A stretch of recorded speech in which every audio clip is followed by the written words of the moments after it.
여러분들이 에어비앤비를 하겠다고 마음먹은 후 95%가 포기하게 되는 과정이자 첫 번째 단계인 매물 찾는 방법입니다. 이게 참 어렵습니다. 저 또한 수십 번, 수백 번 거절당하면서 찾게 되는 과정인데요. 이 매물 찾는 건 내가 실력이 좋고 나쁨이 아니라 이건 양으로 때려 조져야 돼요. 제가 실력이 좋아서 물건을 빨리 찾는 게 아니라 여러분들보다 5배, 10배를 더 전화하고 임장을 하기 때문입니다. 이게 쉬우면 뭐 개나 소나 하겠죠. 근데 이 매물 찾는 첫 번째 단계, 이 허들만 넘으면 술술 풀립니다. 그 다음 어려운 게 정말 하나도 없어요. 앉아서 돈 버는 길로 진입하게 됩니다. 이 에어비앤비를 할 수 있는 매물 기준이 있는데 이건 다른 유튜브를 검색해 보거나 각 구청, 관광가에 물어보면 자세히 알려주니 직접 전화해 보시고요. 저는 여러분들이 진짜 너무 궁금해하는 매물 찾는 비법에 대해서 아주 자세하고 현장에서 바로 쓸 수 있는 그런 유용한 내용들을 알려드릴게요. 그 전에 이 내용은 강의비로 뭐 한 100만 원이나 줘야 듣는 내용인데 저는 무료로 풀고 있잖아요. 그러니 여러분들은 구독, 좋아요를 통해 제게 큰 힘이 되어주셨으면 좋겠습니다. 매물을 찾을 때 총 3가지 방법이 있는데 첫 번째는 문자, 두 번째는 전화, 세 번째는 부동산 방문이 되겠습니다. 이 문자는 가장 쉽고 효과는 거의 없는 방법이에요. 대신 감정 소모와 품이 제일 적게 들죠. 네이버 부동산에 접속하시면 오른쪽에 중개사 탭이 있어요. 이 버튼을 누르면 수백 군데 중개사들이 나옵니다. 이걸 매일 도장 깨듯이 오늘은 잠실동, 내일은 신림동 이렇게 전화번호를 싹 다 수집을 해서 문자를 매일매일 돌립니다. 저는 매물 구할 때 한 300개씩 넣은 것 같아요. 이 문자 내용은 자기가 원하는 물건의 조건을 상세히 적어서 보내시면 돼요. 예를 들어 에어비앤비 할 수 있는 물건을 찾습니다. 뭐 보증금 얼마, 월세 얼마에 투룸 이상, 층수는 상관없어요. 뭐 해당 매물이 있으면 꼭 저에게 연락 부탁드립니다. 이렇게 매일매일 복사 붙여넣기 하시면 됩니다. 참 쉽죠? 근데 쉬운 만큼 문자로 매물 구하겠다는 기대는 안 하시는 게 낫습니다. 그 다음이 이제 전화인데 저는 이 콜포비아가 있어서 전화하는 게 사실 좀 무섭거든요. 차라리 대면에서 뚫어내는 건 자신이 있는데 이 전화는 왜 이렇게 무서운지 모르겠어요. 아무튼 이것도 요령이 있는데 제가 매일 수백 군데 문자를 보내잖아요. 그 중에 80%는 무응답이고 한 20% 정도만 네, 확인하고 알려드릴게요 라고 답장은 보내주세요. 그래서 이분들을 먼저 공략을 합니다.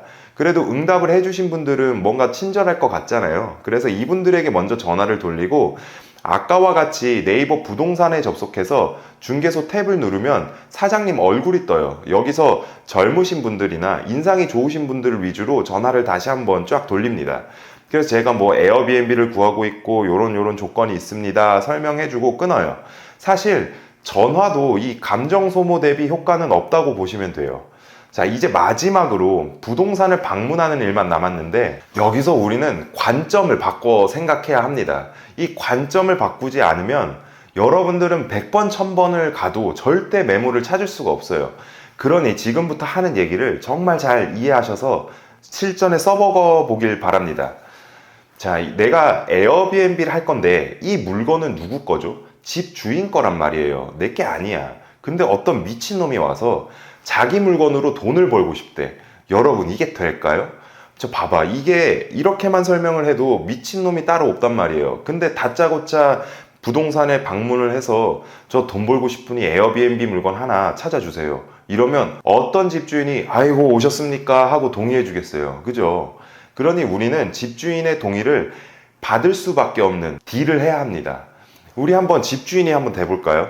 이 새 놓는 집주인으로서 스트레스 받는 게 뭐가 있을까요? 뭐 월세 밀리는 거, 집 관리 엉망진창인 거, 뭐 조금만 불편한 거 있으면 득달같이 달려와서 막 전화 거는 그런 세입자, 뭐 오랫동안 세가 안 맞춰져서 돈을 못 벌고 있는 거, 집 수리가 영 안 돼 있어서 매력이 없는 그런 것들 되게 많아요.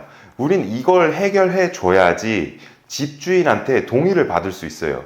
기브 앤 테이크잖아요. 내가 먼저 기부를 해야 테이크를 받을 수 있단 말이야. 그래서 저는 부동산을 먼저 방문하게 되면 이렇게 먼저 말합니다. 사장님, 제가 돈이 없어서 그런데 오랫동안 공실이거나 수리를 싹 해야 하는 그런 저렴한 물건 없나요? 그럼 사장님들이 되게 이상하게 쳐다봐요. 보통 이렇게 집을 안 찾거든요. 그렇게 사장님이 막 출입 물건들을 싹 훑어보고 와서 다시 한번 협상을 하는 거예요. 사장님, 사실 제가 에어비앤비라는 걸 하려고 하는데 이런 조건들이 있다. 지금 사장님이랑 이렇게 보고 오니 리모델링을 싹 해야 할 것 같은데 제가 이거 싹 다 뜯어서 운영할 테니 어떻게 동의 좀 구해 주실 수 없느냐. 나중에 나랑 계약 끝나고 나면 이 집이 완전 리모델링 돼서 월세도 더 높게 받을 수 있을 것이다. 이렇게 협상 카드를 내놓는 거죠. 그래야 부동산 사장님도 집주인한테 말할 명분이 생겨요. 또 이런 것도 있습니다. 월세 밀리는 게 되게 지긋지긋하신 집주인분들도 계시거든요. 그러면 제가 2년치 월세를 한꺼번에 드릴 테니 허락 좀 해달라. 이런 식으로도 협상할 수 있습니다. 그러니까 여기서 중요한 건 집주인에게 어필할 수 있는 점이 분명히 있어야 한다는 거예요. 제가 물건을 찾으면서 오랫동안 공실인 물건이 협상이 제일 잘 돼요. 그런 경우는 월세가 애초부터 비쌌거나 물건 상태가 엉망진창인 경우가 그러거든요. 그러니 우리는 부동산 사장님을 통해 집주인의 가려운 부분이 뭔지 파악하고 협상을 진행하면 됩니다. 마지막 오늘 매물 찾는 방법 정리해보면 첫 번째가 뭐였죠? 네이버 부동산에 접속해서 중개사 번호를 싹 긁어 문자를 보낸다. 그리고 그 중에 응답이 오는 사장님이나 인상이 좋으신 분들에게 전화를 건다. 마지막으로 부동산을 방문해서 세를 맞추지 못한 그런 물건들을 찾아 내가 해결할 수 있는 부분을 협상 카드로 내민다. 또 그 밖에 다른 꿀팁이 궁금하시다면 예전에 제가 찍어 놓은 영상이 또 있거든요. 그것도 보시면 도움이 많이 될 겁니다. 이렇게 오늘은 제가 에어비앤비 물건 찾는 방법에 대해 모두 다 알려드렸어요. 아마 다른 유료 강의들을 들어도 이 이상의 내용은 없을 거고 제가 훨씬 더 디테일하게 알려드린 겁니다. 왜냐하면 제가 이 에어비앤비를 하기 전에 갭 투자를 엄청 했었거든요. 그래서 이 임장에 도가 텄어요. 진짜 뻥 안 치고 전국 부동산을 1000군데 이상은 다녀왔을 겁니다. 그래서 제 노하우는 실전에다 써먹을 수 있는 디테일이 녹아있죠. 왜 제가 무료로 이렇게까지 알려드리는 이유는 어차피 알려줘도 안 합니다. 아니면 잘 못해요. 몇 번 전화 돌리고 거절당하면 속상하니까 대부분 포기하게 됩니다.